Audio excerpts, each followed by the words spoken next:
Welcome to N9 TV Telugu news. ముందుగా ముఖ్యాంశాలు.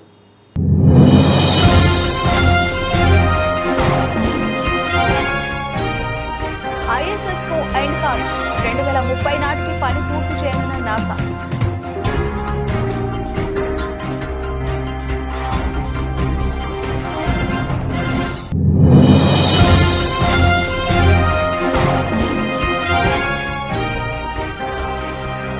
ప్రపంచ కప్ విజేతగా భారత్. రోహిత్ సేనకు ప్రధాని మోదీ అభినందనలు.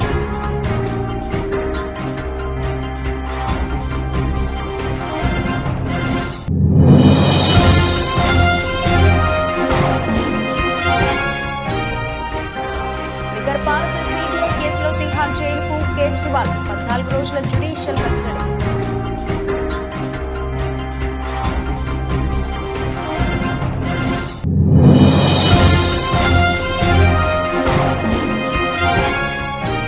మళ్లీ తెరపైకి ప్రత్యేక హోదా డిమాండ్. కేంద్రంపై ఒత్తిడి తేవాలని జేడీయూ నిర్ణయం.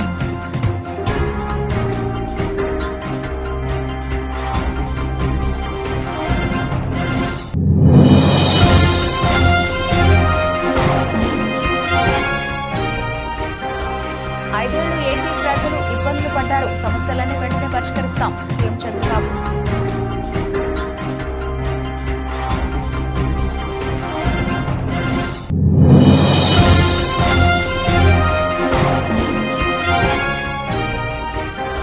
తిరుపతిలో పోలీసుల over action. MP Mithun Reddy house arrest.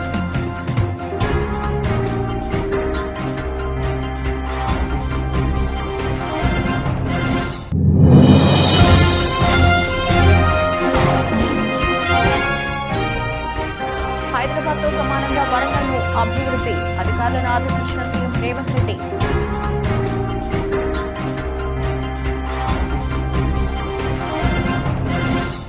పాతికేళ్లుగా అంతరిక్షంలో వ్యోమగాములకు ఆవాసంగా ఉన్న అంతర్జాతీయ అంతరిక్ష కేంద్రాన్ని అమెరికా అంతరిక్ష పరిశోధన సంస్థ విచ్ఛిన్నం చేయబోతోంది. 2030 నాటికి ఈ పని పూర్తి చేయడానికి ఇప్పటికే ప్రణాళిక రూపొందించింది. ఇందుకుగాను అంతరిక్ష కేంద్రాన్ని తిరిగి భూమికి తీసుకువచ్చేందుకు ఒక భారీ వ్యోమనౌకను తయారు చేసే బాధ్యతను ఎలాన్ మాస్క్ కు చెందిన స్పేస్ ఎక్స్ కు అప్పగించింది. ఇప్పటికే ఇందుకోసం స్పేస్ ఎక్స్ కు నాసా 7,000 కోట్ల రూపాయలు చెల్లించినట్లు అంతర్జాతీయ మీడియా పేర్కొంది. ఈ వాహనం భూపరితలానికి 250 మైళ్ల ఎత్తులో ఉన్న అంతరిక్ష కేంద్రాన్ని భూ వాతావరణంలోకి లాక్కొస్తుంది. భూ వాతావరణంలోకి రాగానే అధిక ఉష్ణోగ్రతల కారణంగా అంతర్జాతీయ కేంద్రం దహనం అయిపోతుంది. అంతర్జాతీయ అంతరిక్ష కేంద్రాన్ని విచ్ఛిన్నం చేసేందుకు నాసా ప్రణాళిక సిద్ధం చేసింది. ప్రస్తుతం దాదాపు భూపరితలానికి 250 మైళ్ల ఎత్తులో ఉన్న అంతరిక్ష కేంద్రాన్ని 2030 మధ్యలో క్రమంగా 200 మైళ్ల ఎత్తుకు, ఆ తర్వాత 175 మైళ్ల ఎత్తుకు తీసుకువస్తారు. తర్వాత అంతరిక్ష కేంద్రం నుంచి వ్యోమగాముల అందరూ కీలకమైన సామాగ్రిని తీసుకుని భూమి మీదకి తిరిగి వచ్చేస్తారు. అప్పుడు స్పేస్ ఎక్స్ తయారు చేస్తున్న నియార్బిట్ వెహికల్ అంతరిక్ష కేంద్రాన్ని భూమికి మరింత చేరువగా లాక్కొస్తుంది. భూ ఉపరితలానికి 75 మైళ్ల సమీపానికి వచ్చిన తర్వాత భూ వాతావరణంలో అధిక ఉష్ణోగ్రతల కారణంగా అంతరిక్ష కేంద్రం డిఆర్బిట్ వెహికల్ దహనం అయిపోతాయి. ఈ శకలాలు దాదాపుగా కరిగిపోతాయని, భూమి మీద పడే ముప్పు చాలా తక్కువగా ఉన్నట్టు నాసా అంచనా వేస్తోంది. కొన్ని భాగాలు మిగిలిపోయినా సముద్రంలో పడతాయని శాస్త్రవేత్తలు భావిస్తున్నారు. Electron rocket from New Zealand. The shoebox-sized cube satellites, or CubeSats, will measure the amount of heat that radiates into space from Earth's poles, two of the coldest, most remote regions on the planet. Data from the mission will help researchers better predict how Earth's ice, seas, and weather will change in a warming world. Using observations by our Transiting Exoplanet Survey Satellite, or TESS mission, and many other facilities, 2 international teams of astronomers have discovered a planet outside of our solar system that is between the sizes of Earth and Venus.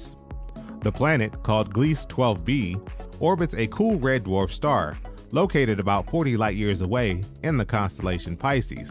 Multiple factors make it a candidate well suited for further study using NASA's James Webb Space Telescope. Our Psyche spacecraft recently passed its 6-month T20 ప్రపంచ cup విజేతగా భారత్ నిలిచింది. శనివారం Barbados వేదికగా జరిగిన final మ్యాచ్లో దక్షిణాఫ్రికాపై భారత్ 7 పరుగుల తేడాతో విజయాన్ని సాధించింది. 17 ఏళ్ల తర్వాత T20 ప్రపంచ కప్ను ముద్దాడింది. ఈ క్రమంలో రోహిత్ సేనకు ప్రధాని నరేంద్ర మోదీ ఫోన్ చేసి అభినందించారు. రోహిత్ శర్మ నాయకత్వం అద్భుతం అంటూ ప్రశంసించారు. ఫైనల్ మ్యాచ్లో కీలక ఇన్నింగ్స్ ఆడిన విరాట్ కోహ్లీని, ఇక ఆఖరి ఓవర్ వేసిన హార్దిక్ పాండ్యాతో పాటు సూపర్ క్యాచ్ అందుకున్న సూర్యకుమార్ యాదవ్, జస్ప్రీత్ బుమ్రాను ప్రత్యేకంగా అభినందించారు. ఇక భారత జట్టుకు కోచ్గా రాహుల్ ద్రావిడ్ చేసిన కృషికి మోదీ కృతజ్ఞతలు తెలిపారు. కాగా శనివారం రాత్రి టీమిండియా మ్యాచ్ గెలిచిన తర్వాత మోదీ ఓ వీడియో పోస్ట్ చేశారు. దేశ ప్రజలందరి తరఫున భారత జట్టుకు అభినందనలు తెలిపారు. 140 కోట్ల మంది భారతీయులు మీ ఆట తీరు పట్ల గర్వపడుతున్నారన్నారు. ఒక్క మ్యాచ్లోనూ ఓడిపోకుండా గెలవడం అంత సులభమైన విషయం కాదన్నారు. మీరు మైదానంలో ప్రపంచ కప్ను గెలుచుకున్నారు, మీరు దేశ ప్రజల హృదయాలను గెలుచుకున్నారు అని వీడియోలో మోదీ అన్నారు. टीम इंडिया को इस भव्य विजय के लिए सभी देशवासियों की तरफ से बहुत बहुत बधाई। आज 140 करोड़ देशवासी आपके इस शानदार प्रदर्शन के लिए गर्व अनुभव कर रहे हैं। खेल के मैदान में आपने वर्ल्ड कप जीता,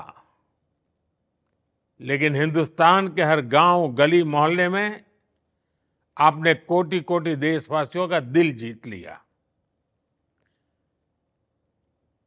और ये टूर्नामेंट एक विशेष कारण से भी याद रखी जाएगी। इतने सारे देश, इतनी सारी टीमें और एक भी मैच हारना नहीं, ये छोटी उपलब्धि नहीं है। आपने क्रिकेट जगत के हर महारथी, उनके हर बॉल को खेला और आपने शानदार विजय प्राप्त करते रहे। एक के बाद एक विजय की इस परंपरा ने आपके हौसले को तो बुलंद कर दिया, लेकिन इस पूरी टूर्नामेंट को भी रसप्रद बना दिया, रोचक बना दिया। आपने शानदार विजय प्राप्त की है। मेरी तरफ से मैं आपको बहुत बहुत बधाई देता हूं, बहुत बहुत शुभकामनाएं देता हूं। ఢిల్లీ లిక్కర్ పాలసీ సిబిఐ కేసులో ఢిల్లీ ముఖ్యమంత్రి అరవింద్ కేజ్రీవాల్ ను 14 రోజుల జ్యుడిషియల్ కస్టడీ విధించింది రౌస్ ఎవెన్యూ కోర్టు. మరింత దర్యాప్తు కోసం కేజ్రీవాల్ ను కస్టడీలో ఉంచాల్సిన అవసరం ఉందని సిబిఐ కోర్టుకు విన్నవించింది. అందుకు అంగీకరించిన కోర్టు జ్యుడిషియల్ కస్టడీకి పంపింది.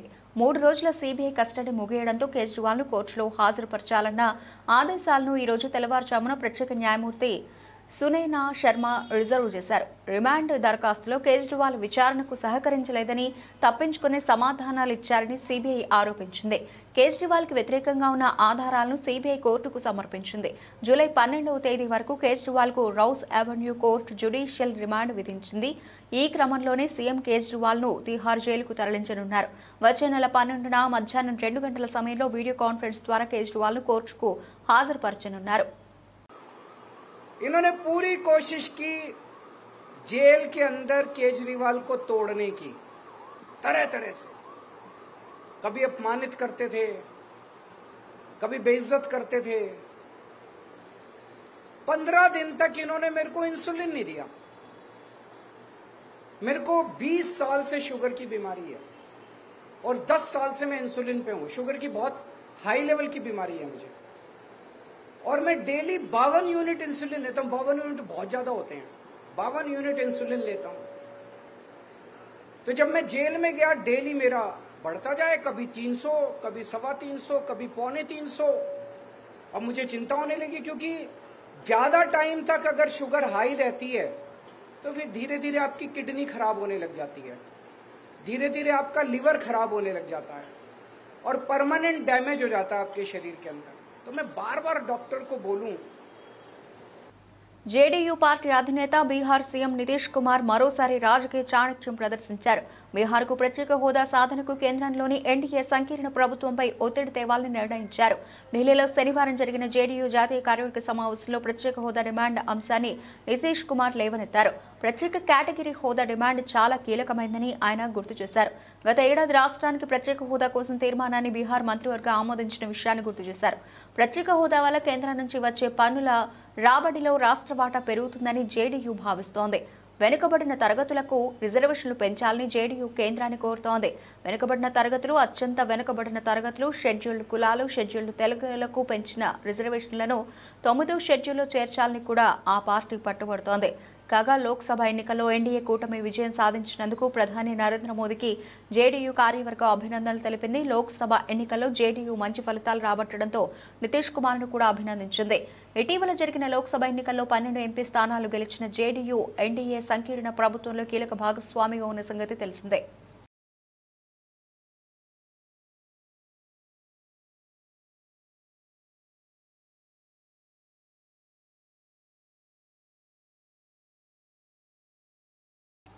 గత 5 ఏళ్లలో ఆంధ్రప్రదేశ్ ప్రజలు ఎన్ని ఇబ్బందులను ఎదుర్కొన్నారో వచ్చే విజ్ఞాపనలను చూస్తూ ఉంటే అర్థమవుతోందని రాష్ట్ర సీఎం చంద్రబాబు అన్నారు. ప్రజా సమస్యలు ఎన్నో ఉన్నాయని వాటన్నింటినీ పరిష్కరించాల్సిన బాధ్యత తనపై ఉందని తెలిపారు. గత ప్రభుత్వం సరిగా పనిచేయలేదు కావనే ఇన్ని సమస్యలతో ప్రజలు పోటెత్తుతున్నారని ఆయన తెలిపారు. రాష్ట్ర పార్టీ కేంద్ర కార్యాలయంలోని ఎన్టీఆర్ భవన్లో సీఎం చంద్రబాబుకు భారీ ఎత్తున వినతులు వెల్లువెత్తాయి. టీడీపీ కార్యకర్తలు కూడా భారీగా తరలి రావడంతో పార్టీ కార్యాలయం జనంతో కిక్కిరిసిపోయింది. కార్యకర్తలు, పార్టీ శ్రేణులు సహా వివిధ వర్గాల ప్రజల నుంచి వినతులను చంద్రబాబు స్వీకరించారు. ప్రజా వినతులు తీసుకునేందుకు ఎక్కువ సమయాన్ని చంద్రబాబు కేటాయించారు. అనంతరం ఆయన మీడియాతో మాట్లాడుతూ ప్రజా ఇబ్బందులు చూస్తూ ఉంటే ఎంతో బాధ అనిపిస్తోందని అన్నారు. గత 5 ఏళ్లు వైసీపీ ప్రభుత్వం దెబ్బతిన్న రహదారుల గుంతలు కూడా పూడ్చలేదని చంద్రబాబు మండిపడ్డారు. ఇప్పుడు వర్షాకాలం రావడంతో దెబ్బతిన్న రహదారులతో ప్రజలు నరకం చూస్తున్నారని ఆవేదన వ్యక్తం చేశారు.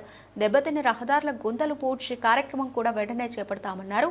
ప్రజా సమస్యల పరిష్కారానికి త్వరలోనే ఓ ప్రత్యేక వేదికను కూడా ఏర్పాటు చేస్తానని తెలిపారు. పార్టీ కార్యాలయంలో కూడా ప్రజా సమస్యల గుర్తించి వాటికి సత్వర పరిష్కారం లభించేలా వచ్చే వారం నుంచి చర్యలు చేపడతామని తెలిపారు.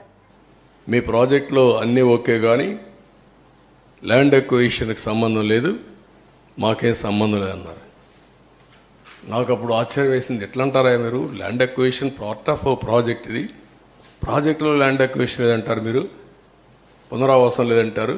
పునరావాసం ల్యాండ్ ఎక్విజిషన్ లేకుండా ప్రాజెక్ట్ అయిపోతుందా అని రాత్రంతా స్టడీ చేసి ఆఫీసర్లందరినీ రాత్రంతా మేలుపెట్టి తెల్లవారికి ఒక నోట్ తయారు చేసి మళ్ళా నేను గడ్కరీ దగ్గరికి వెళ్ళి అదే మరి అరుణ్ జైట్లీకి వెళ్ళి, నువ్వు సుప్రీంకోర్టు లాయర్వి, నువ్వు అర్థం చేసుకో, నువ్వే చెప్పు, ఒక ప్రాజెక్ట్ నేను యాక్ట్ చెప్తున్నా, నేను ఆర్గ్యూ చేసిన తర్వాత ఆయన కూడా ఇంకేం మాట్లాడకుండా నువ్వు చెప్పింది రైట్ అనే పరిస్థితికి వచ్చాడు. అంటే ఎంత కష్టపడ్డాం, ఎంత శ్రమపడ్డాం, ఏ విధంగా ఒక్కొక్కరిని కన్విన్స్ చేశాం, ఎన్ని అవరోధాలని స్టెప్ బై స్టెప్ దాటుకుంటూ వచ్చాం, ఏ విధంగా పూర్తి చేసినాం అనుకున్నప్పుడు ఇప్పుడు జరిగింది చూసి చాలా బాధేస్తుంది. రాష్ట్ర ప్రజలందరూ అర్థం చేసుకోవాల్సిన అవసరం ఉంది. ఈ ప్రాజెక్ట్ని పూర్తిగా సర్వనాశనం చేయడానికి తిరుపతిలో వైఎస్ఆర్సీపీ ఎంపీ మిథున్ రెడ్డి నివాసం వద్ద పోలీసులు ఓవర్ యాక్షన్కు దిగారు. మిథున్ రెడ్డిని పోలీసులు హౌస్ అరెస్ట్ చేశారు. ఇంట్లోకి కొత్త వారిని రాకుండా పోలీసులు అడ్డుకుంటున్నారు. కాగా ఆదివారం తెల్లవారుజాము నుంచి ఎంపీ మిథున్ రెడ్డి నివాసానికి పోలీసులు చేరుకున్నారు. మిథున్ రెడ్డి ఇంటిని చుట్టుముట్టారు. అనంతరం ఆయనను హౌస్ అరెస్ట్ చేశారు. అయితే నేడు మిథున్ రెడ్డి పొంగనూరులో కార్యకర్తల సమావేశం నిర్వహించేందుకు సిద్ధమయ్యారు. ఈ క్రమంలో ఆయనను అడ్డుకునేందుకు ముందస్తుగా పోలీసులు అక్కడికి చేరుకున్నారు. ఎంపీ మిథున్ రెడ్డికి ASP Kulasekhar, east CI Maheshwar Reddy నోటీసులు ఇచ్చారు. ఇక మిథున్ రెడ్డి ఇంట్లోకి కొత్త వారిని కూడా పోలీసులు అనుమతించడం లేదు. ఎవరైనా వస్తే వారికి అడ్డుకుంటున్నారు. ప్రజలను కలిసేందుకు కూడా మిథున్ రెడ్డిని అనుమతించడం లేదు. దీంతో భారీ సంఖ్యలో వైఎస్ఆర్సీపీ అభిమానులు మిథున్ రెడ్డి ఇంటికి చేరుకుంటున్నారు. కూటమి ప్రభుత్వంపై ఆగ్రహం వ్యక్తం చేస్తున్నారు. రాష్ట్రంలో ఎక్కడా లేని విధంగా కక్ష సాధింపు చర్యలకు పాల్పడుతోందని సీరియస్ అవుతున్నారు. ఈ నేపథ్యంలో మిథున్ రెడ్డి మీడియా సమావేశం ఏర్పాటు చేశారు. ఈ సందర్భంగా మిథున్ రెడ్డి మాట్లాడుతూ గతంలో ఎప్పుడూ లేని విధంగా పేదలు ఆస్తులు ధ్వంసం చేస్తున్నారు. వైఎస్ఆర్సీపీ నాయకుల మామిడి తోటలు, ఆస్తులు, కుటుంబ సభ్యుల వాహనాలు ధ్వంసం చేస్తున్నారు. పొంగనూరు నియోజకవర్గంలో పేదలు ఆవులు ఎత్తుకుని పోతున్నారు. నియోజకవర్గంలో ప్రజల్ని కలవడానికి కూడా వెళ్ళనివ్వకుండా అడ్డుకుంటున్నారు.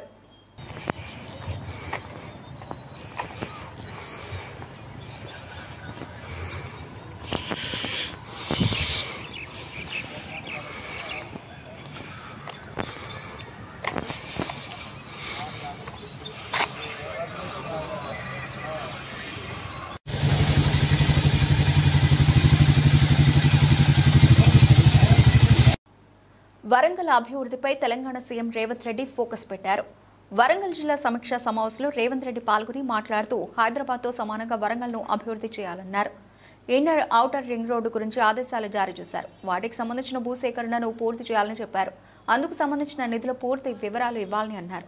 జాతీయ రహదారి నుంచి జాతీయ రహదారి అనుసంధానం అయ్యేలా ఔటర్ రింగ్ రోడ్డు ఉండాలని చెప్పారు. అలాగే టెక్స్టైల్ పార్కును కనెక్టివిటీ ఉండేలా రోడ్డు మార్గం ఉండేలా చూడాలన్నారు. అండర్ గ్రౌండ్ డ్రైనేజీ వ్యవస్థను అభివృద్ధి చేసేందుకు ప్రణాళికలు సిద్ధం చేయాలని చెప్పారు.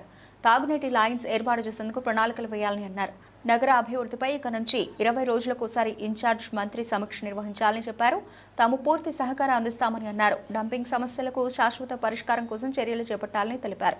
That is our responsibility. We cannot ignore while you are constructing an ఇప్పుడు ఎమ్మెల్యే గారు మీకు ఇందాక చెప్పాను కదా 300 crores గవర్నమెంట్ ఆఫ్ ఇండియా నుంచి అదనంగా వచ్చింది. కాలనీలో అన్ని అమ్యూనిటీస్ కూడా మేమే including sanitation and everything.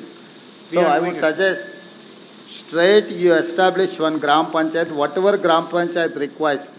Gram panchayat building, community hall, education, school building and everything. Mini what do you call OP patients చూడడానికి ఒక డాక్టర్ వచ్చి విజిట్ చేస్తాను. ప్రైమరీ హెల్త్ సెంటర్ లాగా డే టైం వాళ్ళకు హెల్త్ రిక్వైర్మెంట్స్ ఏమన్నా ఉన్న ఒక 3 hours or 4 hours ఎవ్రీడే వీళ్ళు వచ్చి ఒక అంగన్వాడీ బేసిక్ ఒక విలేజ్కి ఏమేమి అవసరం ఉంటాయో కలెక్టర్ గారు ఒక గ్రామ పంచాయతీలో ఏమేమి ఎస్టాబ్లిష్మెంట్స్ ఉంటాయో అన్ని ఎస్టాబ్లిష్మెంట్స్ ఇప్పుడు మీరు ఏదైతే డిజైన్ చేసిండ్రో అందులో ఉండాలి. వాటికి కావాల్సిన బడ్జెట్ ప్రపోజల్స్ డెవలప్మెంటు ప్లస్ ఈ బెనిఫిషియర్స్ అందరికీ ఇందిరమ్మ స్కీమ్ కింద హౌసెస్ ఇవ్వడానికి వాళ్ళందరినీ కూడా లిస్ట్ అవుట్ చేసి యూ గెట్ దట్ ప్రపోజల్. అంటే entire this area nothing but special economic zone. We have to create everything in one compound. So దాని ప్రకారం చేయండి. మిగిలింది అక్కడ ఇప్పుడు మన రివ్యూ ఉన్నది కదా, I will give you instructions they. Thank you sir. Thank you. అన్న అక్కడ యాక్చువల్ రివ్యూలో అక్కడ చేద్దాం. ఎమ్మెల్యేస్కి ఎంపీస్కి అందరికి కూడా నా రిక్వెస్ట్ ఏంటంటే అక్కడికి వెళ్దాం, అక్కడనే ఇది చేద్దాం. మరమ్మతుల పాలవుతున్న వాహనాలు. వికారాబాద్ జిల్లా పరిధిలో అత్యవసర వాహనాలు అస్తవ్యస్తంగా తయారయ్యాయి. 108 వాహనాల నిర్వహణలో అధికారులు నిర్లక్ష్యం వహించడం వల్ల మరమ్మతులకు నోచుకుంటున్నాయి. ఎక్కడ ఏ వాహనం నిలిచిపోతున్నా కూడా తెలియని పరిస్థితి నెలకొంది. శనివారం యాలాల మండలం పరిధిలోని లక్ష్మీనారాయణపూర్ చౌరస్తాలో 108 వాహనం మరమ్మతుకు రావడంతో పైలట్ ఇతర మెకానిక్ సహాయంతో మరమ్మతులు నిర్వహించారు. ఈ విధంగా ఉండే పరిస్థితుల్లో ఒక్కొక్క సమయంలో పేషెంట్లను తీసుకొస్తే ఇబ్బందులు ఎదుర్కోవాల్సిన పరిస్థితి నెలకొంటుందని పలువురు పేర్కొంటున్నారు. పై అధికారులు 108 వాహనాల నిర్వహణ విషయంలో శ్రద్ధ వహించి ప్రజలకు ఇబ్బంది కాకుండా చూడాలని ప్రజలు కోరుతున్నారు.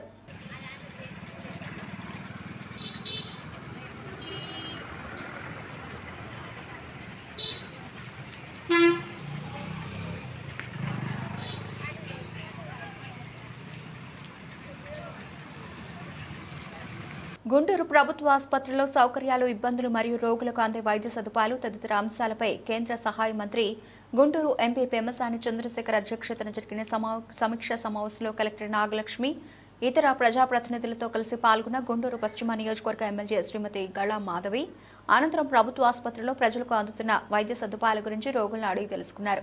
ఈ సందర్భంగా గళా మాధవి మాట్లాడుతూ గుంటూరు ప్రభుత్వ ఆసుపత్రిలో సమీక్షా సమావేశం నిర్వహించుకోవడం జరిగింది. ఈ సమావేశంలో అనేక సమస్యలు మా దృష్టికి తీసుకుని రావడం జరిగింది. ఈ సమస్యలను కలెక్టర్ సూపరింటెండెంట్ దృష్టికి తీసుకెళ్లడం, ఇవన్నీ సత్వరమే పరిష్కారం అయ్యే విధంగా ఒక కమిటీని ఏర్పాటు చేసుకోవాలని నిర్ణయించుకున్నాము. 1-2 నెలల్లోనే ఇవన్నీ పరిష్కారం అయ్యే విధంగా చర్యలు తీసుకోబోతున్నాం. త్వరలోనే గుంటూరు జిల్లా ప్రభుత్వ ఆసుపత్రికి మంచి రోజులు రాబోతున్నాయని గళా మాధవ్ ధీమా వ్యక్తం చేశారు.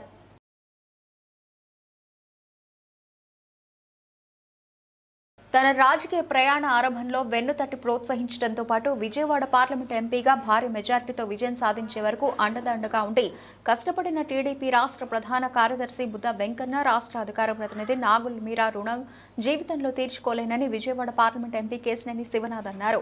పార్లమెంట్లో విజయవాడ ఎంపీగా కేశినేని శివనాథ్ ప్రమాణ స్వీకారం చేసి విజయవాడకు విచ్చేసిన సందర్భంగా శనివారం బుద్ధ వెంకన్న తన నివాసం వద్ద కేశినేని శివనాథ్కి భారీ అభినందన సభ ఏర్పాటు చేశారు.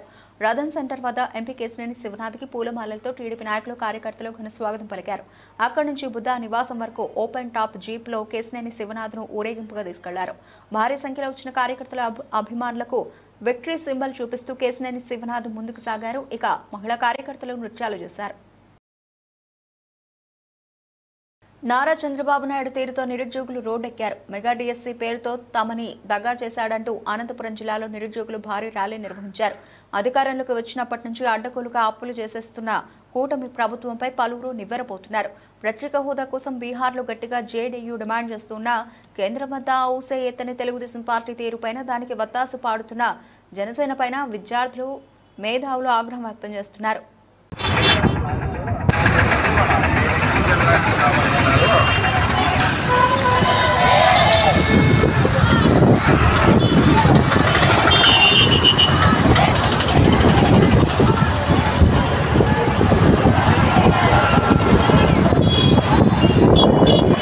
రాష్ట్రంలో లా అండ్ ఆర్డర్ కంట్రోల్లో లేదంటూ వైఎస్ఆర్సీపీ ఎంపీ వైవి సుబ్బారెడ్డి ఆగ్రహం వ్యక్తం చేశారు. 26 జిల్లాల్లో గత 26 రోజులుగా ఏ విధంగా టీడీపీ జనసేన పార్టీలు వాళ్ల నాయకుల ఆధ్వర్యంలో వైఎస్ఆర్సీపీ కార్యకర్తల మీద దాడులు చేస్తున్నారో గవర్నర్ని కలిసి ఫిర్యాదు చేయడం జరిగింది. 26 జిల్లాల్లో కూడా గత 26 రోజుల నుంచి ఏ విధంగా తెలుగుదేశం పార్టీ జనసేన పార్టీ వాళ్ళు వాళ్ళ నాయకుల ఆధ్వర్యంలో ఏ విధంగా వైఎస్ఆర్ కాంగ్రెస్ పార్టీ కార్యకర్తలని అటాక్ చేయటం, దారుణంగా అవమానించటం, ఇళ్ల మీద దాడి చేయటం, కొన్ని జిల్లాల్లో అయితే గవర్నమెంట్ ప్రాపర్టీస్ను కూడా కేవలం వాటి పేర వైఎస్ఆర్ గారి పేరు ఉందని, వైఎస్ఆర్ పార్టీకి సంబంధించిన శిలాఫలకాలు ఉన్నాయని వాటిని ధ్వంసం చేయటం గత 26 రోజుల నుంచి కూడా 26 జిల్లాల్లో విపరీతంగా తీవ్ర స్థాయికి పోయిన పరిస్థితి ఈరోజు రాష్ట్రంలో వచ్చింది.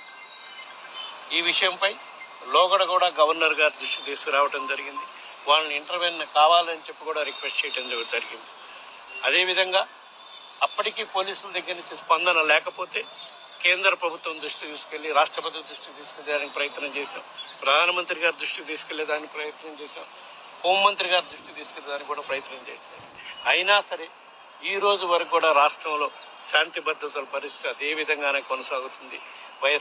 వినుకొండ పట్టణాన్ని అభివృద్ధి పథంలో నడిపించి రాష్ట్రంలోనే ఆదర్శ పట్టణంగా తీర్చిదిద్దడమే తన లక్ష్యమని ఎమ్మెల్యే జీబీ ఆంజనేయులు అన్నారు.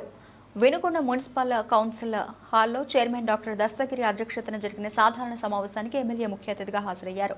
ముందుగా ఎమ్మెల్యే జీబీ ఆంజనేయులకు చైర్మన్, కౌన్సిలర్లు, మున్సిపల్ అధికారులు అందరూ పుష్పగుచ్చాలతో ఘన స్వాగతం పలికి శుభాకాంక్షలు తెలిపారు. సమావేశంలో 29 అంశాలను కౌన్సిల్ ఆమోదించింది. అనంతరం ఎమ్మెల్యే జీవీ ఆంజనేయులు మాట్లాడుతూ వినుకొండ పట్టణంలో కొన్ని దశాబ్దాలుగా నెలకొన్న త్రాగునీటి సమస్యను శాశ్వతంగా పరిష్కరించేందుకు నాడు టీడీపీ హయాంలో 161 కోట్ల నిధులను ప్రభుత్వం నుండి తీసుకురావడం జరిగిందన్నారు. ఆ తర్వాత వచ్చిన వైసీపీ ప్రభుత్వం తాగునీటి పథకానికి 30% వాటా చెల్లించకపోవడం వలన తాగునీటి పథకాలు ఆచరణకు నోచుకోక ప్రజలు నేటికి ఇబ్బందులు పడుతున్నారన్నారు. దానివల్ల ప్రజలు మంచినీటి సమస్య పరిష్కారం కాల. ఖచ్చితంగా మొన్న మంత్రి నారాయణ గారితో మాట్లాడా. మళ్ళీ ఇది కేంద్రం నుండి కూడా మళ్ళీ రీఅప్రూవల్ చేసుకోవాల్సినటువంటి అవసరం ఉంది. చాలా కాలం అయింది కాబట్టి దీని టైం పీరియడ్ కూడా బహుశా అయిపోయి ఉండొచ్చు. కాబట్టి దాన్ని మళ్ళీ ఫోర్స్లో పెట్టి రెన్యువల్ చేసి దాన్ని మంచినీటి పథకాన్ని కంప్లీట్ చేసుకోవాల్సిన అవసరం ఉంది. శాశ్వత మంచినీటి పథకం సాధిస్తాం, పూర్తి చేస్తాం. ఓకే, థ్యాంక్ యూ సార్, మీ అందరి సహకారంతో. అట్లాగే 146 జియో ప్రకారం ఎన్ఎస్పి స్థలంలో మనం అభివృద్ధికి గతంలో 146 జియో తీసుకొచ్చాం. ఆ 146 జియోని దాని ప్రకారం అభివృద్ధి చేస్తాం. ఎన్ఎస్పి స్థలాన్ని షాపింగ్ కాంప్లెక్స్ తీసివేసి ఎవరు ముందుకు రాలేదు. ఆల్రెడీ సంగారెడ్డి నియోజకవర్గ పరిధిలో నెలకొన్న సమస్యలు, పలు అభివృద్ధి పనులపై ఎమ్మెల్యే చింత ప్రభాకర్ అదనపు కలెక్టర్ చంద్రశేఖర్ను కలిశారు. సంగారెడ్డి జిల్లా కేంద్రంలోని కలెక్టరేట్లో అదనపు కలెక్టర్ చంద్రశేఖర్ కార్యాలయంలో ఎమ్మెల్యే సమావేశమయ్యారు. సైంటిఫిక్ సాలిడ్ వేస్ట్ మేనేజ్మెంట్ పార్కుపై ప్రధానంగా చర్చించారు. Scientific solid waste management park పూర్తి కావడానికి తన పూర్తి సహకారం ఉంటుందని ఎమ్మెల్యే చింతా ప్రభాకర్ తెలిపారు. సంగారెడ్డి పట్టణంలో నీటి సరఫరా చేయడంలో మున్సిపల్ అధికారులు అప్రమత్తంగా ఉండాలని, తాగునీటి సరఫరాలో ఇబ్బందులు లేకుండా నీటి సరఫరా చేయాలని, అనుమతి లేని నీటి కనెక్షన్లపై అప్రమత్తంగా ఉండాలని, కాలనీలో మౌలిక వసతులు కల్పించాలని మున్సిపల్ అధికారులకు ఎమ్మెల్యే ఆదేశించారు.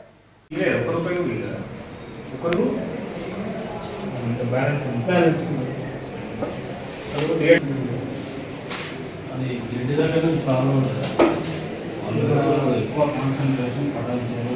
అయితే వాళ్ళు ఏమంటారంటే మాకు మీటర్ ఉంది, వాళ్ళే ఉంది ఏమంటారు సార్. ఇంతకుముందు గతంలో ఏమి ఇచ్చినా గతంలో ఇవ్వమంటారు. మనకి ఎంత ఎంఎల్డీ వస్తుంది? మనకు ఒరిజినల్గా వాళ్ళు అగ్రిమెంట్ ప్రకారం 10 ఎంఎల్డీ ఇవ్వాలి. మనకు అవసరం మనకు 7.5 ఎంఎల్డీ వాళ్ళు ఇవ్వాలి మనకు లెక్కప్పుడు. ఇప్పుడు 6 మనకి ఎంత అవసరం? 7.5 అవసరం మనకు టోటల్. మనకి అంటే టోటల్ అంటే మనది కాక మనది ఎంత వస్తుంది? మనది 5.5 వస్తుంది. మన నుంచి ఎంత రావాలి? 7.5 అంటే 12.5 మనకు అవసరం. ప్రభాస్ కల్కి 2898 AD సినిమా థియేటర్స్ లో హిట్ టాక్ తో దూసుకుపోతోంది. Visuals, action scenes, Mahabharatam scenes గురించి అందరూ మాట్లాడుతున్నారు. నాగశ్విన్ అదిరిపోయే రేంజ్ లో సినిమా తీశారని అంటున్నారు. ఇక కలెక్షన్స్ పరంగా కూడా దూసుకుపోతోంది. కల్కి మొదటి రోజే 191 కోట్ల గ్రాస్ కలెక్షన్స్ వసూలు చేసి అదో హెడ్లైన్స్ మరోసారి.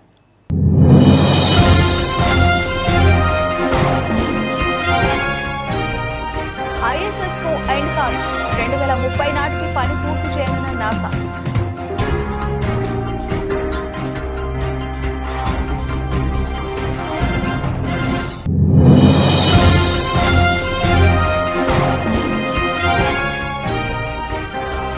T20 ప్రపంచ కప్ విజేతగా భారత్. రోహిత్ సేనకు ప్రధాని మోదీ అభినందనలు.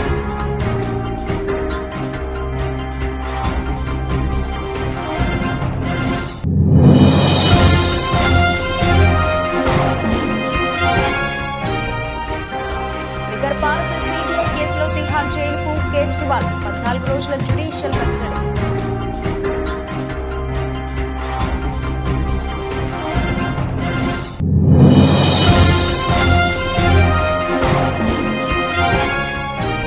మళ్లీ తెరపైకి ప్రత్యేక హోదా డిమాండ్. కేంద్రంపై ఒత్తిడి తేవాలని జేడీయూ నిర్ణయం.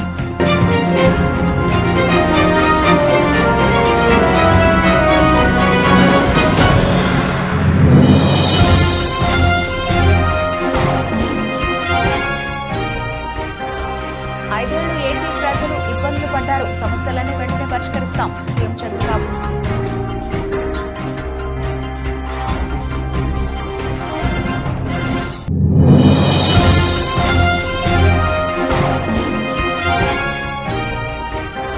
తిరుపతిలో పోలీసుల over action. MP Mithun Reddy house arrest.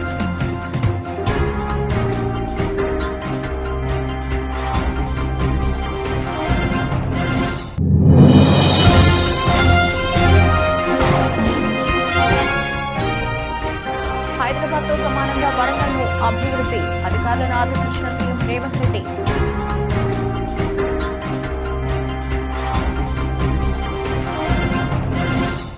ఇవి ఇప్పటివరకు నబిల్సిన అప్డేట్స్. మరిన్ని అప్డేట్స్తో మళ్ళీ కలుద్దాం. అంతవరకు సెలవు. నమస్తే.